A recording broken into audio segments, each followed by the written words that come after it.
पिछली क्लास में हमने परमाणु संरचना को पूरी यूनिट को कंप्लीट किया। इसके बाद आज हम देखेंगे जो दैनिक जीवन में रसायन हम प्रयोग करते हैं। दैनिक जीवन में रसायन जब हम प्रयोग करते हैं तो उनमें देखते हैं जैसे कि साबुन है, डिटर्जेंट है, तेल वसा है, ईंधन है, कई प्रकार के विस्फोटक हैं। इसके अलावा सिंथेटिक रसायन होते हैं, अपमार्जक जिन्हें हम डिटर्जेंट बोलते हैं, इन सभी का हम प्रयोग करते हैं। इनसे पहले हम धीरे धीरे एक एक टॉपिक को पढ़ते हुए चलेंगे, क्योंकि कहीं ना कहीं कुछ अगर थ्योरेटिकल हो तो कुछ हमारे जीवन में प्रयोग होने वाला प्रैक्टिकल भी होना चाहिए।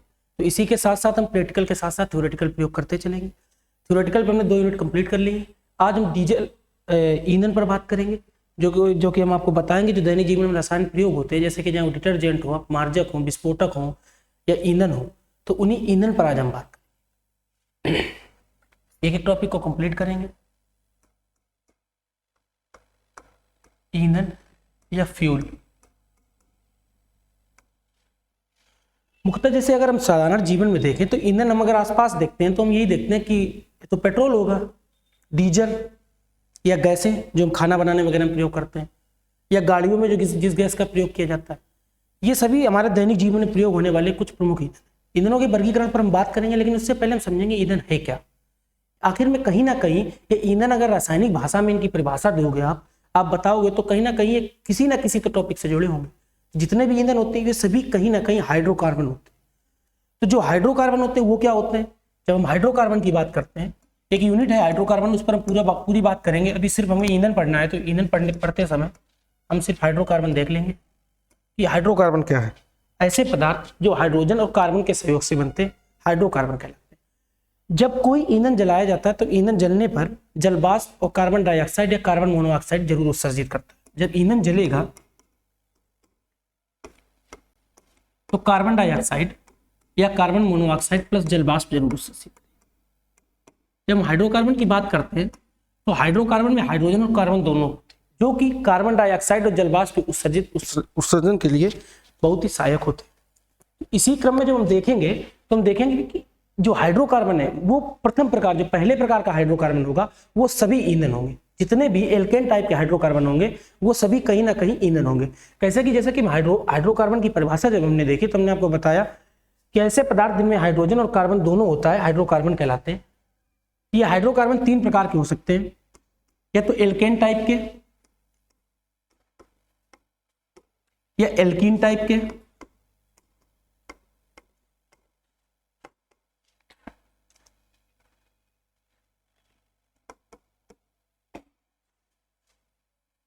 या एल्काइन।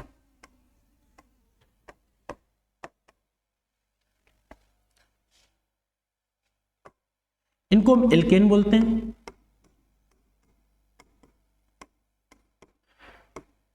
इनको हम एल्कीन बोलते हैं, और इनको हम एल्काइन बोलते हैं। जितने भी एल्केन टाइप के हाइड्रोकार्बन होते हैं वो सभी हाइड्रोकार्बन ईंधन होते हैं। जैसे कि जब हम बात करते हैं मेथेन की, मेथेन गैस आपने देखी होगी, या फिर जो गाड़ियों में हम सीएनजी का प्रयोग करते हैं, जो मेथेन होती है वो प्राकृतिक गैस है। जब प्राकृतिक गैस को कंप्रेस्ड किया जाता है, प्रेशराइज किया जाता है तो एलपीजी बनती है, इसके सीएनजी बनती है। इसके अलावा जो गोबर गैस होती है वो भी एक प्राकृतिक गैस है। गोबर गैस को जब हम कंप्रेस्ड करते हैं सीबीजी बनती है, कंप्रेस्ड बायोगैस, जिसका प्रयोग हम खाना बनाने में करते हैं। इसी तरीके से देखेंगे कहीं ना कहीं जितने भी हाइड्रोकार्बन है वो सभी, जो एल्केन टाइप के हाइड्रोकार्बन है वो सभी ईंधन है। जैसे कि जब मेथेन की बात करते हैं तो हम कहते हैं कि मेथेन, तुरंत लिख देते हैं CH4। जब हम बात करते हैं कि बताओ एलपीजी में क्या क्या होगा तो हम बता देना कि एथेन हो सकता है, प्रोपेन प्लस ब्यूटेन का मिश्रण एलपीजी। आपने क्वेश्चन भी देखा होगा कि एलपीजी मिश्रण है और दे देते हैं option ethane plus propane plus butane, या ब्यूटेन प्लस हेक्टेन प्लस ऑक्टेन, ऐसे करके कई ऑप्शन दिए रहते हैं। तो हम ये कैसे पता करें कि आखिर में किस ईंधन में कौन सा हाइड्रोकार्बन है, या कौन कौन से तत्व या कौन कौन से पदार्थों से मिलकर वो ईंधन बना है। तो इसको पता करने के लिए हमने आपको बताया कि जो ईंधन होता है, जो ईंधन होते हैं वो कहीं ना कहीं एल्केन टाइप के हाइड्रोकार्बन होते हैं, और वो एल्केन टाइप के हाइड्रोकार्बन CnH2n+2, एल्केन टाइप के सभी हाइड्रोकार्बन ईंधन होते हैं। याद रखना ईंधन की सिर्फ इतनी परिभाषा जो रसायन की भाषा में। वैसे अगर आपसे कोई पूछे कि ईंधन क्या है तो ईंधन किसी भी वाहन या खाना बनाने में इत्यादि में प्रयोग किए जाते हैं, और ये जब जलते हैं तो कार्बन डाइऑक्साइड और जलवाष्प उत्सर्जित करते हैं। लेकिन जब हम बात करें केमिस्ट्री रसायन की भाषा में तो सभी एल्केन टाइप के हाइड्रोकार्बन ईंधन होते हैं। ये एल्केन टाइप के हाइड्रोकार्बन को हम देखेंगे कैसे, किस हिसाब से ये एल्केन टाइप के हाइड्रोकार्बन ईंधन होते हैं, ये कौन से, कब कितने एल्केन आपस में मिलेंगे जो पेट्रोल बनेगा, या कब सीएनजी बनेगी, कब एलपीजी बनेगी, इन सब पर हम बात करेंगे। तो जब हम CnH2+ देखते हैं तो इसमें एक चीज समझना जरूरी है, अगर कार्बन अकेला है तो इसको हम क्या बोलेंगे, कार्बन के अगर 2 अणु है तो उसको क्या बोलेंगे केमिस्ट्री की भाषा में, अगर कार्बन 1 है तो इसको हम बोलते हैं मेथ, और कार्बन के 2 अणु हैं तो उसको हम बोलते हैं एथ। इसी तरीके से अगर कार्बन के 3 अणु हैं तो उसको हम बोलते हैं प्रोप, और जब कार्बन के 4 अणु हैं तो इसको हम बोलते हैं ब्यूट, और जब 5 है तो इसको हम बोलते हैं पेंट, 6 तो हेक्स, इसी हिसाब से कार्बन 7 है तो एप्ट, कार्बन 8 है तो ऑक्ट। इसी तरीके से हम बोलते हैं जो एल्केन हाइड्रोकार्बन होते हैं। तो जितने भी C1, अगर कार्बन का 1 अणु है तो उसको मेथ बोलेंगे, कार्बन के 2 अणु है तो एथ बोलेंगे, कार्बन के 3 अणु है तो उसको प्रोप बोलेंगे, जब 4 है तो ब्यूट बोलेंगे। यही जब इसके साथ नाइट्रोजन हाइड्रोजन के 4 अणु मिलेंगे, जो क्योंकि एल्केन टाइप में एक कार्बन का अणु जो उसकी प्रारंभिक अवस्था है, मूल अवस्था में कार्बन का 1 अणु होगा और हाइड्रोजन के 4 अणु होंगे।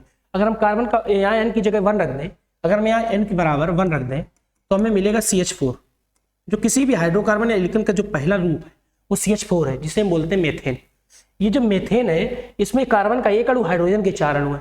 तो देखो मेथ एन, अगर यही 2 होते C2H4 होता तो एथेन बोलते, C3H6 होता तो हम उसको प्रोपेन बोलते, इसी के तरीके से ब्यूटेन, पेंटेन, ऑक्टेन, इसी तरीके से बोलते चले जाते हैं। तो जब हम ईंधन पढ़ेंगे तो साधारण जो हम ईंधन देखते हैं, वैसे तो हम ईंधन को 3 भागों में विभाजित करेंगे कि इनके भौतिक स्वरूप के आधार पर, प्रयोग के आधार पर, रासायनिक जो भाषा है उसके आधार पर।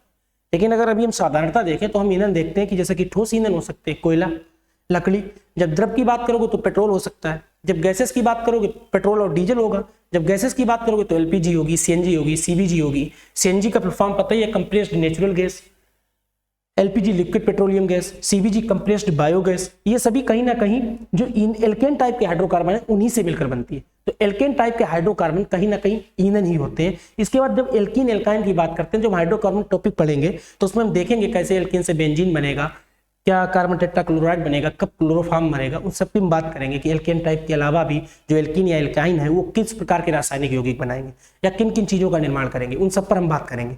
अभी जब हम बात कर रहे हैं एथेन पर, तो आप देखेंगे, हमने आपको बताया कि जब CH4 होगा तो आप आसानी से इसे बोल देंगे मेथेन,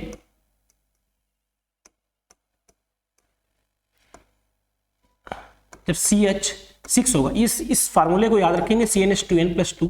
अब हम n बराबर 2 रख रहे हैं, जब n बराबर 2 रखोगे तो C2H6, जब 3 रखोगे C3H8, जब 4 रखोगे C4H10, जब 5 रखोगे तो C5H12, जब 6 रखोगे तो C6H14, जब 7 रखोगे तो C7H16, C8H18, जब C9 रखोगे तो H20, जब 9 रखा 9 दूनी 18 2 20, C9H20, जब 8 रखा C8H16 + 2 H20 18।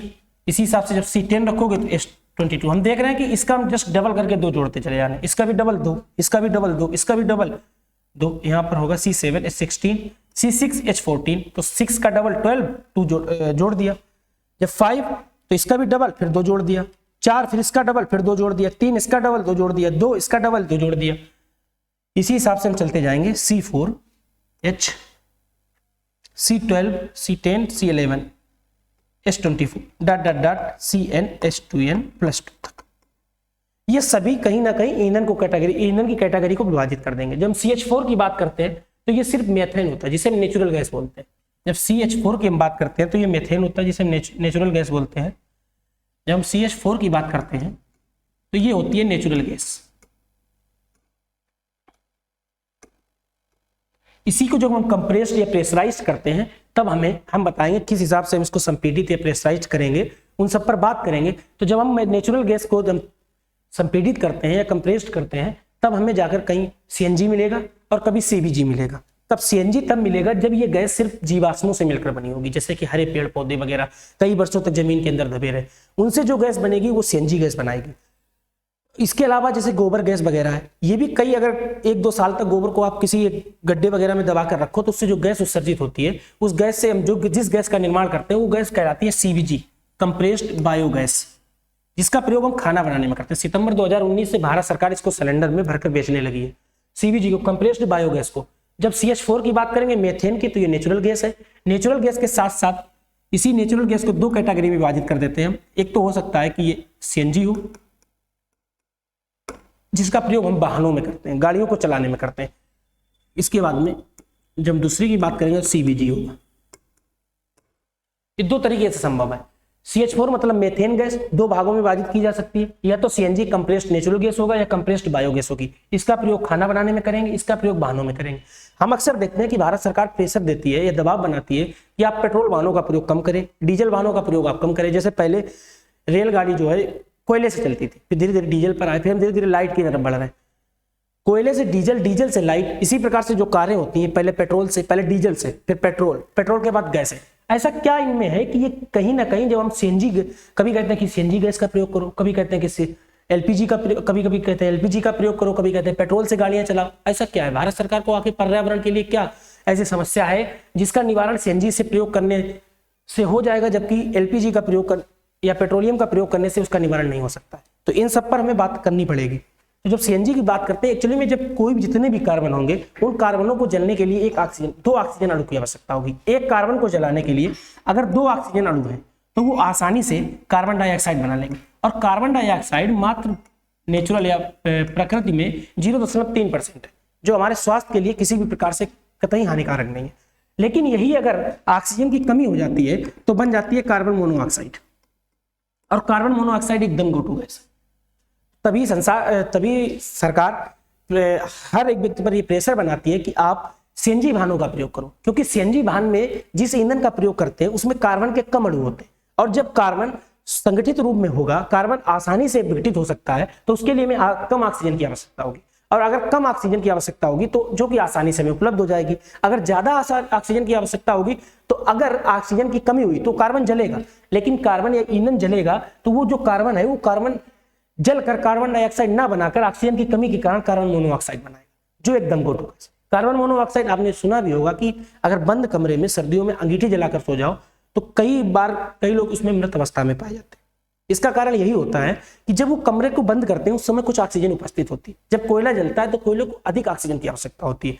जब तक वो कोयला जलता रहेगा, जब तक उसके अंदर वो ऑक्सीजन उपलब्ध है, जब वो ऑक्सीजन खत्म हो जाएगी तब इसके बाद वो कार्बन, पहले तो कार्बन ऑक्सीजन के साथ मिलकर आराम से कार्बन डाइऑक्साइड बनाता रहेगा, जिससे कि व्यक्ति को घुटन हो सकती है लेकिन उसकी मृत्यु नहीं होगी।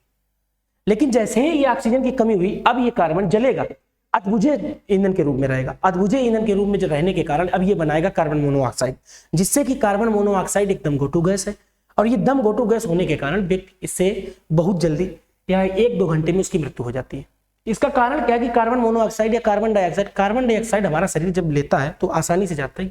कार्बन डाइऑक्साइड श्वसन क्रिया में सहायक होती है, उससे हमारी कोशिकाएं ऑक्सीजन लेकर आराम से अपनी जो खाना वगैरह है, जो सेल्स का निर्माण है, उन सब में प्रयोग कर लेती हैं।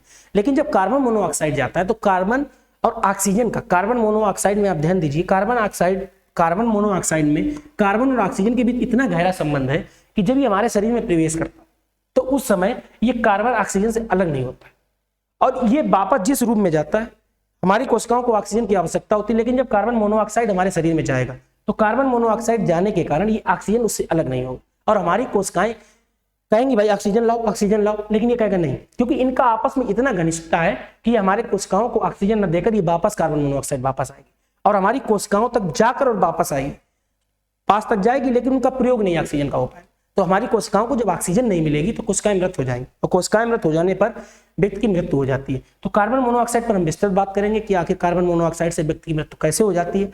अभी हम बात कर रहे हैं जब CH4 जो मेथेन टाइप के जितने भी हाइड्रोकार्बन है, एल्केन टाइप में जो मेथेन प्रकार का है वो नेचुरल गैस बनाएगा। नेचुरल गैस जो होती है वो सीएनजी होगा या सीबीजी होगा। सीएनजी इनका प्रयोग हम मोटर वाहनों में करते हैं, गाड़ियों वगैरह में करते हो।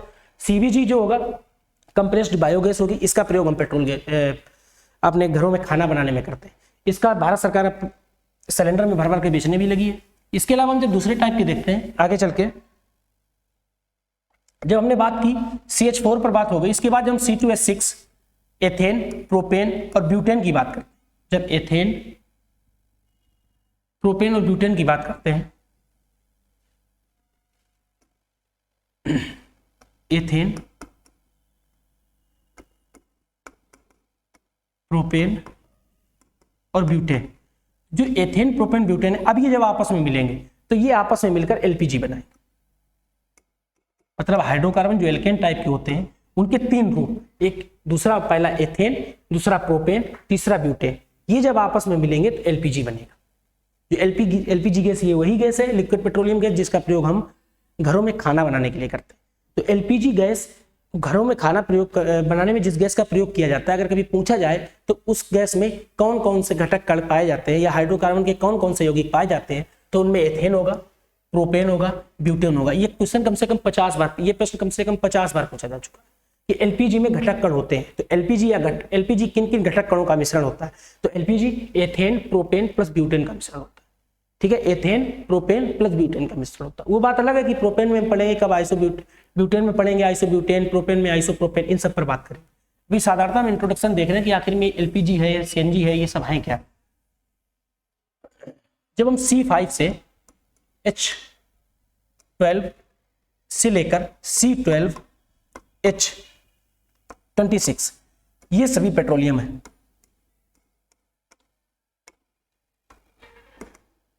मतलब कार्बन के 12 5 अणु और हाइड्रोजन के 12, जैसे ब्यूटेन से लेकर कार्बन के 12 अणु तक जितने भी ये प्रकार के हाइड्रोकार्बन होंगे, ये सभी कहीं ना कहीं पेट्रोलियम हो।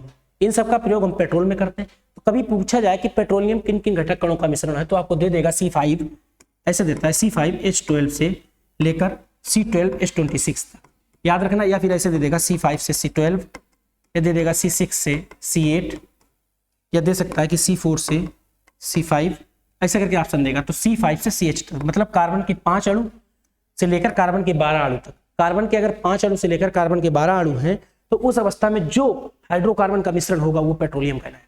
इसी तरीके से हम आगे देखते चलेंगे।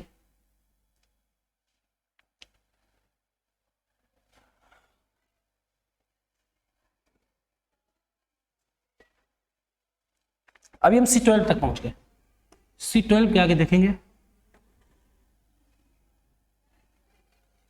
जब C13H28 से लेकर C80H162, ये सभी डीजल होंगे।